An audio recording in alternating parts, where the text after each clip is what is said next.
Malam turun perlahan di Solo, membawa hawa lembab yang merayap di sela-sela gang tua. Lampu-lampu jalan memantulkan cahaya kekuningan di aspal basah, menciptakan bayangan panjang yang bergerak seiring rintik hujan. Kota itu tampak biasa saja, tetapi di balik ketenangannya, sesuatu yang tak lazim sedang bersiap terjadi. Di sebuah rumah yang dikenal publik sebagai kediaman Presiden ke-7 Republik Indonesia, suasana terasa lebih hidup dari biasanya. Tak ada spanduk, tak ada iring-iringan resmi, hanya penjagaan senyap dengan protokol yang diperketat. Para ajudan bergerak cepat namun nyaris tanpa suara, seolah malam itu tak boleh meninggalkan jejak. Dari kejauhan, dua kendaraan berwarna gelap melaju pelan, mematikan lampu utama sebelum berhenti. Mesin dimatikan bersamaan, menimbulkan jeda hening yang aneh. Pintu terbuka, dan dua sosok turun dengan langkah hati-hati, wajah mereka tampak tegang namun berusaha terkendali. Nama Egy Sujana dan Damai Harilubis selama berbulan-bulan terakhir menjadi bahan perdebatan panas. Tuduhan, bantahan, dan opini publik saling bertabrakan, membentuk pusaran yang menyeret reputasi banyak pihak. Malam itu, pusaran itu seakan berhenti tepat di depan pagar rumah Jokowi. Hujan makin rapat ketika mereka berdiri sejenak, menatap bangunan yang selama ini hanya dilihat dari layar kaca. Tak ada orasi, tak ada pernyataan keras. Yang ada hanyalah tarikan napas panjang, seolah keduanya sedang menimbang beban kata yang akan segera diucapkan. Seorang ajudan keluar, pandangannya tajam namun tetap sopan. Percakapan singkat terjadi, nyaris berbisik. Nama disebutkan, tujuan disampaikan, dan keheningan kembali merebut ruang. Detik demi detik terasa memanjang, membuat suasana makin menekan. Di dalam rumah, Jokowi duduk tanpa pengawalan berlebihan. Ia tak terlihat tergesa, justru tampak tenang seperti malam-malam sebelumnya. Namun insting politiknya bekerja, menyadari bahwa pertemuan ini bukan sekadar silaturahmi biasa. Ponsel ajudan bergetar pelan. Satu kalimat singkat terdengar setelahnya, tegas namun tanpa emosi berlebih. Presiden bersedia menerima. Kalimat itu meluncur cepat, memecah ketegangan yang sejak tadi menggantung di udara. Pintu terbuka perlahan, memperlihatkan ruang tamu yang sederhana. Tak ada simbol kekuasaan mencolok, hanya kursi, meja, dan suasana yang terasa hangat. Langkah kaki Egy dan Damai menggema pelan saat mereka masuk, membawa serta kisah panjang yang belum menemukan titik temu. Malam itu, tanpa kamera dan tanpa sorotan, sebuah bab baru diam-diam dimulai di Solo. Tak seorang pun tahu bagaimana akhirnya, namun satu hal pasti, ketukan di pintu itu telah mengubah arah cerita yang selama ini bergulir liar di ruang publik. Pintu yang tertutup kembali meninggalkan dunia luar di belakang mereka. Suara hujan kini terdengar lebih jauh, seolah diredam dinding rumah yang menyimpan banyak kisah politik. Egy dan Damai melangkah perlahan, merasakan udara ruangan yang hangat namun syarat makna. Setiap langkah terasa seperti memasuki wilayah yang tak bisa lagi ditarik mundur. Jokowi bangkit dari duduknya, bukan dengan gestur seorang mantan penguasa, melainkan tuan rumah yang menyambut tamu. Wajahnya datar, sulit ditebak, namun sorot matanya tajam dan penuh perhatian. Ia mempersilakan mereka duduk, tanpa basa-basi panjang, seolah waktu malam itu terlalu berharga untuk dihabiskan pada formalitas. Beberapa detik berlalu dalam keheningan. Tak ada suara selain detak jam dinding yang berdetak pelan. Egy menautkan jemarinya, mencoba menatap pikiran. Damai menunduk sejenak, lalu menatap lurus ke depan, menyadari bahwa pertemuan ini adalah konsekuensi dari pilihan-pilihan yang pernah mereka ambil. Jokowi membuka percakapan dengan nada rendah dan tenang. Ia tak menyinggung tuduhan, tak pula menyebut polemik yang sempat memanas. Pertanyaannya sederhana, namun menghantam tepat ke inti. Apa yang membuat kalian datang malam ini?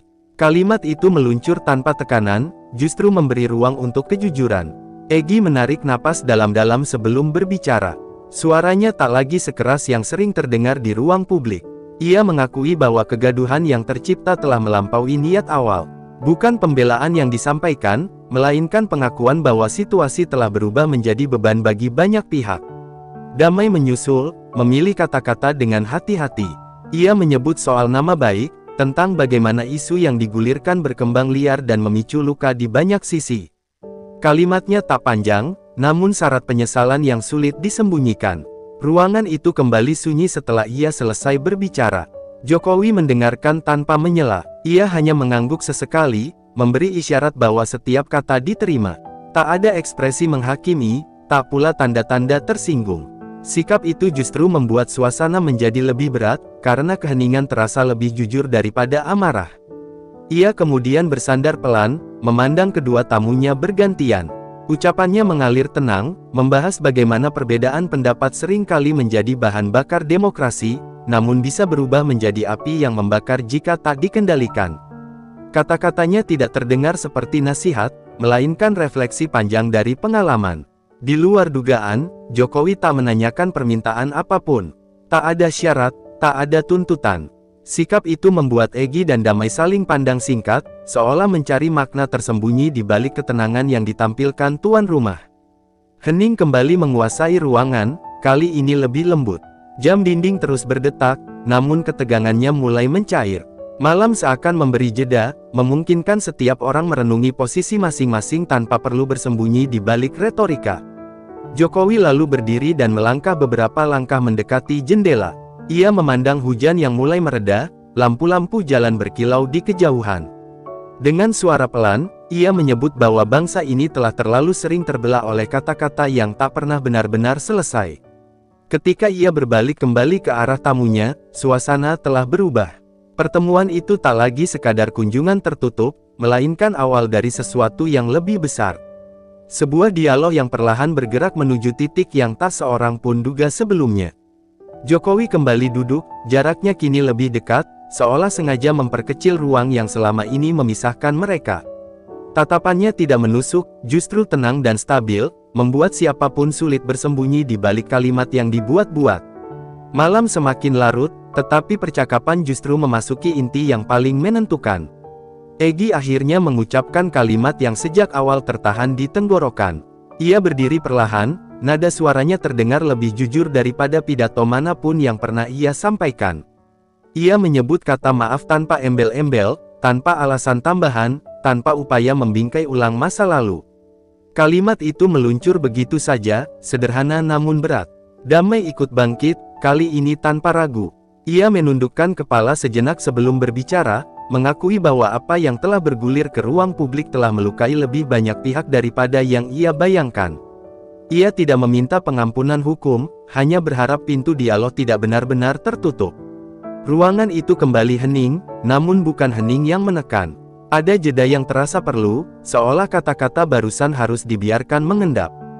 Jokowi memejamkan mata sesaat, lalu membuka kembali dengan tarikan napas panjang yang terdengar jelas. Ia berdiri, melangkah mendekat, lalu berhenti tepat di hadapan mereka. Tangannya terulur tanpa ekspresi berlebihan. "Saya terima," ucapnya singkat. Tidak ada deklarasi besar, tidak ada pernyataan heroik, hanya gestur yang mengakhiri ketegangan berbulan-bulan. Jabat tangan itu berlangsung singkat, namun meninggalkan getaran yang sulit diabaikan. Egy tampak terdiam beberapa detik lebih lama, seolah baru menyadari bahwa beban yang selama ini menghimpit dadanya perlahan mengendur. Damai menarik napas lega, matanya berkaca-kaca tanpa ia sadari.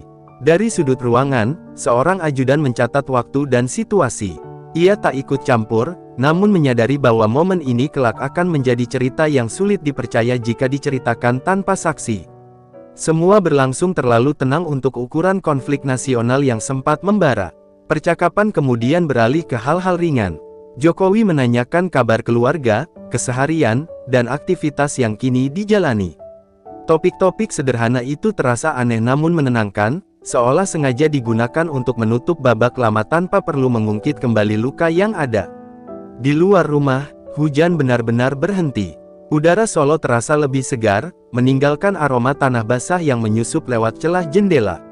Lampu jalan kembali memantulkan cahaya yang stabil, tidak lagi bergetar oleh rintik yang jatuh. Tak lama kemudian, Jokowi memberi isyarat bahwa pertemuan cukup sampai di situ. Tidak ada foto bersama, tidak ada pernyataan tertulis. Ia hanya mengantar sampai ambang pintu, memastikan tamunya pergi dengan kepala tegak. Egy dan Damai melangkah keluar dengan perasaan yang berbeda dari saat mereka datang. Langkah mereka kini lebih ringan, meski wajah tetap menyimpan kesadaran bahwa dunia luar belum tentu sehangat ruang tamu itu. Namun satu hal sudah berubah, konflik pribadi telah selesai. Pintu kembali tertutup perlahan. Jokowi berdiri sejenak di baliknya, menatap ruang kosong yang baru saja menjadi saksi. Ia tahu, keputusan malam ini akan menuai beragam tafsir. Namun baginya, ini bukan soal citra, melainkan pilihan untuk mengakhiri satu lingkaran tanpa menambah luka baru. Dan di kota yang kembali sunyi itu, sebuah pertemuan tertutup telah menanam benih yang kelak tumbuh menjadi perdebatan panjang, tentang pemaafan, tentang kedewasaan politik, dan tentang cara sebuah bangsa menyembuhkan dirinya sendiri. Kabar tentang pertemuan itu tidak langsung mencuat. Pagi di Solo berjalan seperti biasa, pedagang membuka lapak, lalu lintas mengalir tenang, seolah malam sebelumnya tak menyimpan apapun. Namun di lingkaran terbatas, bisik-bisik mulai beredar, pelan tapi pasti, membawa aroma peristiwa yang tak bisa lama disembunyikan. Salah satu ajudan Jokowi menerima panggilan sejak dini hari. Nada suaranya dijaga tetap netral ketika menjawab pertanyaan singkat dari pihak yang ingin memastikan kebenaran isu. Tidak ada bantahan, tidak pula penegasan. Sikap diam itu justru menjadi bahan bakar spekulasi. Menjelang siang, seorang tokoh relawan yang dekat dengan lingkar kekuasaan akhirnya angkat bicara. Ia menyebut pertemuan tersebut sebagai silaturahmi yang berlangsung hangat, tanpa agenda politik tersembunyi.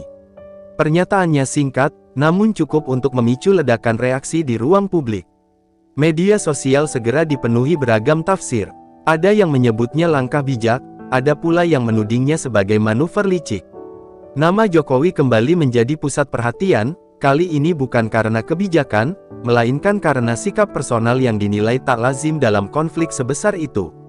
Egy dan Damai memilih bungkam. Tak ada unggahan, tak ada wawancara. Sikap diam mereka justru menimbulkan rasa penasaran lebih besar. Banyak yang bertanya-tanya, apa sebenarnya yang terjadi di balik pintu rumah itu hingga keduanya memilih menahan diri.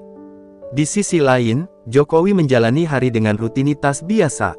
Ia menyapa warga, menerima tamu, dan tersenyum seperti biasa. Namun orang-orang terdekatnya tahu, keputusan malam itu bukan keputusan ringan. Ia sadar betul konsekuensinya akan panjang dan berlapis.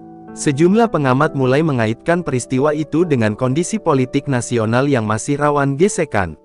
Mereka melihat pertemuan tersebut sebagai sinyal bahwa konflik tak selalu harus diselesaikan lewat jalur saling menghancurkan. Sebuah pendekatan yang jarang dipilih, namun berani.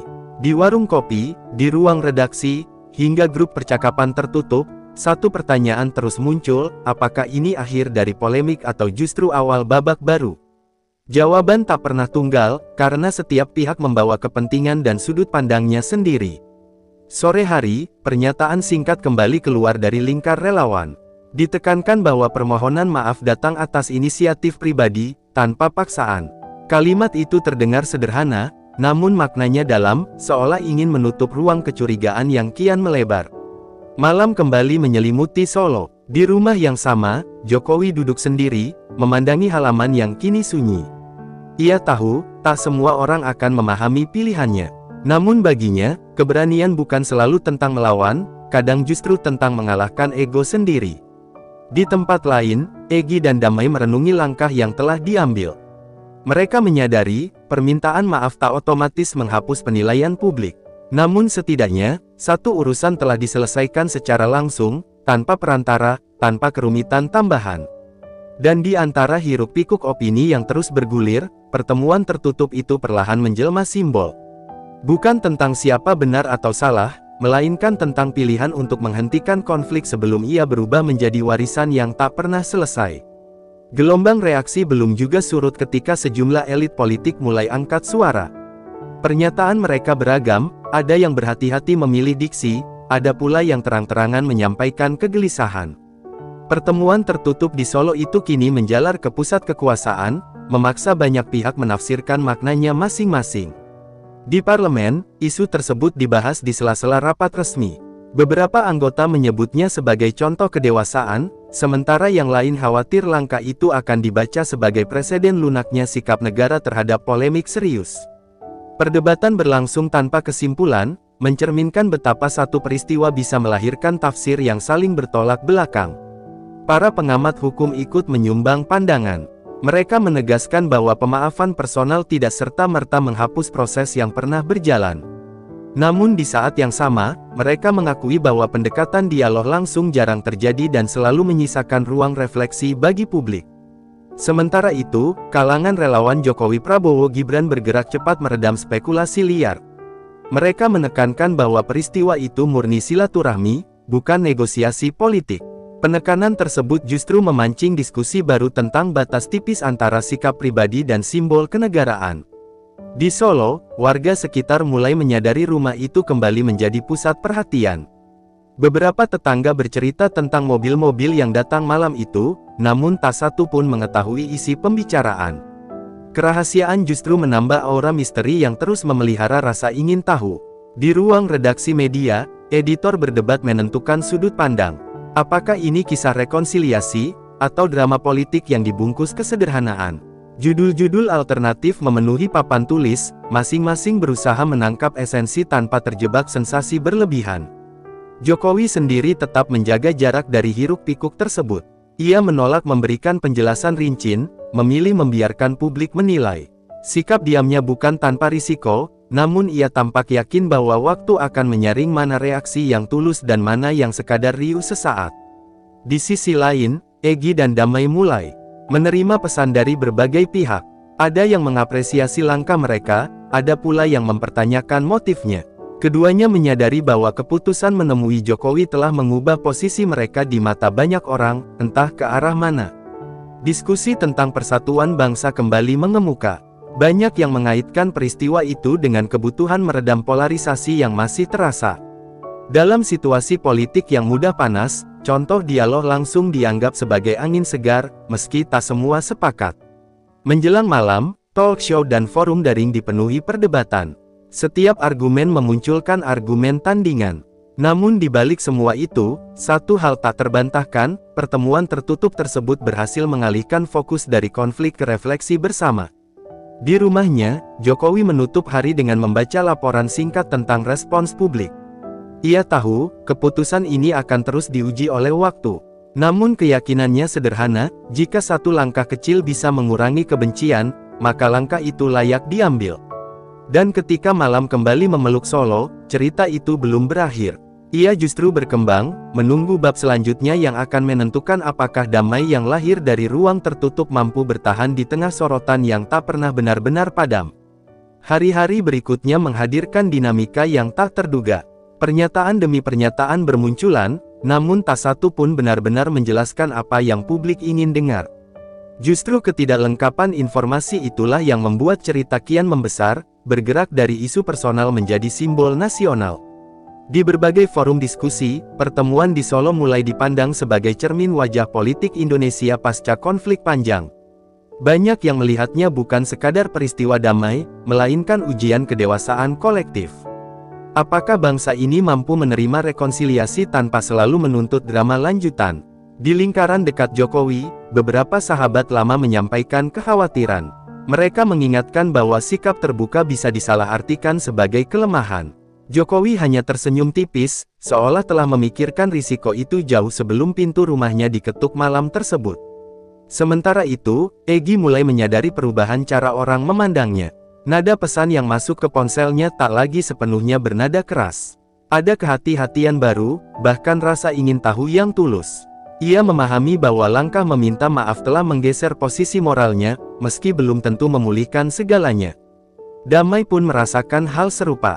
Beberapa kolega lama menghubunginya, menanyakan detail yang tak bisa ia ungkap. Ia memilih menjawab singkat, menegaskan bahwa pertemuan itu bukan panggung pembelaan diri. Baginya, cukup jika hati telah ia luruskan. Isu tersebut perlahan merambah ke daerah-daerah. Di luar Jakarta, percakapan publik justru lebih sederhana. Banyak yang menilai langkah Jokowi sebagai contoh penyelesaian masalah secara langsung, tanpa perantara opini. Pandangan ini tumbuh diam-diam, jauh dari sorotan kamera. Di media arus utama, nada pemberitaan mulai berubah. Analisis menggantikan sensasi, refleksi menggantikan tudingan. Redaksi menyadari bahwa kisah ini tak bisa diperas menjadi konflik hitam putih. Ada lapisan emosi dan pilihan pribadi yang sulit diringkas dalam satu judul. Suatu sore, Jokowi menerima laporan singkat tentang respons masyarakat. Ia membaca perlahan, berhenti di beberapa bagian, lalu menutup berkas tanpa komentar. Baginya, keputusan telah diambil dan tak perlu dijustifikasi berlebihan. Waktu akan menjadi penilai paling jujur. Di tengah hiruk-pikuk itu, satu pertanyaan mulai mengemuka, apakah damai selalu harus diumumkan agar diakui? Pertemuan tertutup di Solo justru menantang kebiasaan lama, bahwa segala sesuatu harus disiarkan untuk dianggap sah. Menjelang akhir pekan, isu tersebut mulai mereda dari puncak pemberitaan, namun jejaknya tertinggal dalam ingatan publik. Ia menjadi referensi baru setiap kali konflik muncul, sebuah contoh bahwa jalur sunyi kadang lebih efektif daripada panggung terbuka. Egy dan Damai kembali pada aktivitas masing-masing, kali ini dengan beban yang lebih ringan. Mereka tahu, tak semua orang akan memaafkan. Namun satu hal telah tercapai, konflik personal dengan Jokowi telah ditutup tanpa menyisakan bara. Dan di balik semua itu, bangsa ini diam-diam sedang belajar bahwa persatuan tak selalu lahir dari kesepakatan besar, melainkan dari keberanian beberapa orang untuk duduk bersama, mengakui kesalahan, lalu memilih berhenti saling melukai. Namun cerita itu belum sepenuhnya menemukan ujungnya. Di balik meredanya pemberitaan, muncul percakapan baru yang lebih dalam, lebih sunyi. Banyak pihak mulai bertanya bukan tentang siapa yang salah, melainkan tentang apa yang bisa dipelajari dari peristiwa tersebut. Di kalangan akademisi, pertemuan tertutup itu dibedah sebagai fenomena langka. Mereka melihatnya sebagai pergeseran cara menyelesaikan konflik di tingkat elit, dari konfrontasi terbuka menuju pendekatan personal. Sebuah pola yang jarang dipilih, namun justru terasa lebih manusiawi. Di Solo, suasana kembali normal. Rumah Jokowi tak lagi dikepung rasa ingin tahu berlebihan. Namun bagi warga sekitar, kisah itu tetap menjadi bahan obrolan ringan, diceritakan dengan nada pelan seolah takut mengganggu ketenangan yang baru pulih. Jokowi sendiri mulai menerima tamu-tamu lain dengan ritme biasa. Tak ada perubahan sikap, tak ada sinyal ingin memanfaatkan momentum. Ia tetap menempatkan peristiwa itu sebagai urusan yang telah selesai, bukan aset politik yang perlu dipamerkan. Egy dan Damai, meski kembali ke ruang publik, tampak lebih berhati-hati. Pernyataan mereka tak lagi menyulut emosi. Pilihan kata lebih tertata, seakan pengalaman di Solo meninggalkan jejak yang mempengaruhi cara mereka melihat konflik. Di media sosial, diskusi bergeser dari tudingan menuju perenungan. Beberapa warganet mulai membandingkan peristiwa ini dengan konflik-konflik lain yang tak pernah benar-benar usai. Perbandingan itu melahirkan kesadaran bahwa penyelesaian tak selalu harus keras. Sejumlah tokoh masyarakat ikut menyampaikan pandangan. Mereka tak membela siapapun, hanya menekankan pentingnya membuka ruang dialog sebelum segalanya memburuk. Pertemuan di Solo dijadikan contoh, bukan sebagai solusi tunggal, tetapi sebagai alternatif yang layak dipertimbangkan. Waktu terus berjalan, dan isu baru mulai mengisi ruang publik. Namun kisah damai itu tetap muncul sesekali, terutama saat tensi politik kembali meninggi. Ia menjadi semacam pengingat bahwa konflik tak selalu harus diwariskan. Di suatu sore yang tenang, Jokowi kembali duduk di teras rumahnya. Angin membawa aroma dedaunan basah, suasana yang mengingatkannya pada malam pertemuan itu. Ia tersenyum tipis, bukan karena puas, melainkan karena yakin telah mengambil keputusan sesuai nurani. Di tempat lain, Egy dan Damai juga mengenang momen yang sama. Bukan dengan rasa bangga, tetapi dengan kesadaran bahwa keberanian terbesar bukan saat bersuara lantang, melainkan saat berani mengakui batas diri. Cerita ini kemudian hidup sebagai narasi bersama. Bukan milik satu pihak, bukan pula milik media. Ia beredar dari mulut ke mulut, berubah menjadi pelajaran yang ditafsirkan masing-masing orang sesuai pengalamannya. Dan mungkin, di sanalah letak kekuatannya. Pertemuan tertutup di Solo itu tak menawarkan jawaban mutlak, tetapi membuka kemungkinan bahwa di tengah kebisingan politik, masih ada ruang sunyi tempat akal sehat dan kemanusiaan bisa bertemu, lalu berjalan seiring tanpa perlu sorotan. Meski cerita itu mulai dianggap selesai oleh sebagian orang, ada getaran lanjutan yang tak kasat mata. Di balik percakapan publik yang mereda, pertemuan di Solo perlahan membentuk dampak psikologis yang lebih luas. Ia tidak meledak, tetapi meresap, memengaruhi cara banyak pihak memandang konflik dan penyelesaiannya. Di kalangan birokrasi, peristiwa itu dibicarakan secara tertutup. Beberapa pejabat muda melihatnya sebagai contoh kepemimpinan yang tak terjebak pada formalitas kekuasaan. Bagi mereka, sikap Jokowi malam itu menjadi pelajaran bahwa wibawa tidak selalu lahir dari ketegasan verbal, melainkan dari kemampuan mengendalikan emosi. Di sisi lain, ada pula yang merasa gelisah. Mereka khawatir ruang dialog yang terlalu terbuka bisa dimanfaatkan oleh pihak-pihak tertentu. Kekhawatiran itu muncul bukan tanpa alasan, mengingat pengalaman politik yang penuh manuver. Namun perdebatan tersebut tetap berlangsung dalam batas wajar, tanpa memicu kegaduhan baru. Egy merasakan perubahan suasana setiap kali ia hadir di forum publik. Tatapan orang-orang tak lagi sepenuhnya menilai, melainkan mencoba memahami. Ia menyadari bahwa satu langkah kecil bisa menggeser persepsi, meski tak serta-merta menghapus masa lalu. Kesadaran itu membuatnya lebih berhati-hati menjaga arah pembicaraan. Damai pun menjalani hari-harinya dengan ritme berbeda. Ia tak lagi terpancing untuk merespons setiap komentar. Dalam benaknya, pertemuan di Solo telah menjadi titik berhenti, tempat ia memutuskan untuk tak terus-menerus berputar dalam konflik yang sama. Sementara itu, Jokowi tetap konsisten menjaga jarak dari narasi besar yang dibangun publik. Ia tak pernah mengoreksi tafsir, tak pula menguatkannya. Sikap itu justru memperlihatkan kepercayaannya pada kedewasaan masyarakat untuk menilai tanpa diarahkan. Dalam beberapa diskusi terbatas, peristiwa tersebut mulai disebut sebagai contoh rekonsiliasi personal yang berdampak kolektif.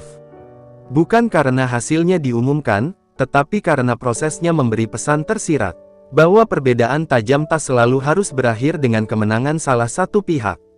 Di tengah dinamika itu, isu persatuan kembali memperoleh makna baru. Ia tak lagi dipahami sebagai slogan besar, melainkan sebagai serangkaian keputusan kecil yang diambil dalam situasi sulit. Pertemuan tertutup itu menjadi salah satu contoh nyata dari makna tersebut. Waktu berlalu, dan berita baru terus bermunculan. Namun sesekali, peristiwa di Solo kembali disebut, biasanya saat suasana politik memanas. Ia muncul sebagai rujukan, bukan sebagai mitos, melainkan sebagai pengalaman yang benar-benar terjadi. Di rumahnya, Jokowi menatap halaman yang mulai dipenuhi daun gugur. Musim berganti, seperti juga fase kehidupan politik. Ia memahami bahwa tak semua keputusan akan dikenang dengan cara yang sama, namun ia percaya pada satu prinsip sederhana, menyelesaikan masalah lebih baik daripada mewariskannya. Egy dan Damai, di tempat berbeda, menapaki jalan masing-masing dengan kesadaran baru. Mereka tahu, perjalanan setelah Damai seringkali lebih berat daripada sebelum meminta maaf. Namun setidaknya, mereka telah memilih arah yang tak lagi dipenuhi amarah. Dan begitulah cerita itu berlanjut, bukan sebagai ledakan besar, melainkan sebagai alur tenang yang mempengaruhi banyak hal secara perlahan. Sebuah pengingat bahwa di balik hiruk-pikuk politik, selalu ada ruang bagi keputusan sunyi yang justru menentukan arah masa depan. Seiring waktu bergerak maju, pertemuan itu mulai menempati ruang berbeda dalam ingatan kolektif. Ia tak lagi diperlakukan sebagai berita hangat, melainkan sebagai rujukan moral yang muncul saat situasi kembali memanas. Dalam diam, kisah itu menjadi pembanding, bahwa ada cara lain selain saling menyerang. Di ruang-ruang diskusi tertutup, para tokoh lintas generasi membicarakan makna keberanian dengan nada yang lebih reflektif. Keberanian, untuk menahan diri, untuk mendengar, dan untuk mengakhiri konflik sebelum menuntut pengakuan. Nilai-nilai itu terasa langka, justru karena jarang dipertontonkan. Di Solo, kota yang menjadi saksi, hari-hari berjalan tanpa gegap gempita. Namun setiap sudutnya seolah menyimpan gema malam itu. Tidak ada prasasti, tidak pula penanda. Hanya kesadaran bahwa sesuatu yang penting pernah terjadi tanpa perlu disaksikan banyak mata. Jokowi menjalani rutinitas dengan kesederhanaan yang sama. Ia menerima tamu, membaca laporan, dan menutup hari dengan refleksi singkat. Dalam batinnya, keputusan untuk membuka pintu malam itu tak dimaksudkan sebagai teladan, melainkan sebagai penyelesaian. Selebihnya, biarlah orang menilai. Egy mulai menata ulang langkahnya. Ia memilih forum yang tepat, berbicara dengan nada yang lebih menimbang dampak. Pengalaman di Solo telah mengajarkannya bahwa kata-kata bisa menjadi jembatan atau jurang, tergantung cara dan waktu penggunaannya. Damai pun menemukan ritme baru. Ia menahan diri dari reaksi spontan, memilih menyaring sebelum merespons. Bukan karena takut, melainkan karena paham bahwa tidak semua hal perlu dibalas. Keheningan, baginya, menjadi ruang untuk merawat kejernihan. Di kalangan masyarakat, Kisah itu perlahan berubah menjadi cerita yang diceritakan ulang dengan versi masing-masing. Ada yang menekankan ketulusan, ada pula yang mempersoalkan timing. Namun perbedaan tafsir itu justru menandakan satu hal, peristiwa tersebut menyentuh lapisan yang dalam. Beberapa pengamat menyebutnya sebagai rekonsiliasi tanpa panggung. Ungkapan itu melekat karena terasa tepat. Tidak ada sorak, tidak ada deklarasi, hanya pertemuan manusia yang memilih menutup bab lama dengan cara yang tidak biasa. Ketika suhu politik kembali naik oleh isu lain, nama Solo kembali disebut sekilas. Bukan untuk mengulang drama, melainkan sebagai pengingat bahwa eskalasi bukan satu-satunya pilihan. Ingatan kolektif itu bekerja seperti rem halus, memperlambat laju konflik. Di teras rumahnya, Jokowi memandang senja yang meredup. Warna langit berubah pelan, seolah mengajarkan bahwa transisi tak selalu membutuhkan guncangan. Ia tersenyum samar, merasa cukup dengan keputusan yang telah diambil tanpa perlu pembenaran. Egy dan Damai, dari jarak yang berbeda, merasakan hal serupa. Mereka tahu perjalanan ke depan tak akan sepenuhnya mudah. Namun setidaknya, satu simpul telah dilepas, memberi ruang untuk melangkah tanpa beban yang sama. Dan cerita ini pun terus berjalan, tidak dengan klimaks besar, melainkan dengan alur yang menenangkan. Ia hidup sebagai bisikan yang mengingatkan bahwa di tengah bisingnya kepentingan, ada pilihan sunyi yang kerap luput, namun justru itulah yang paling menentukan.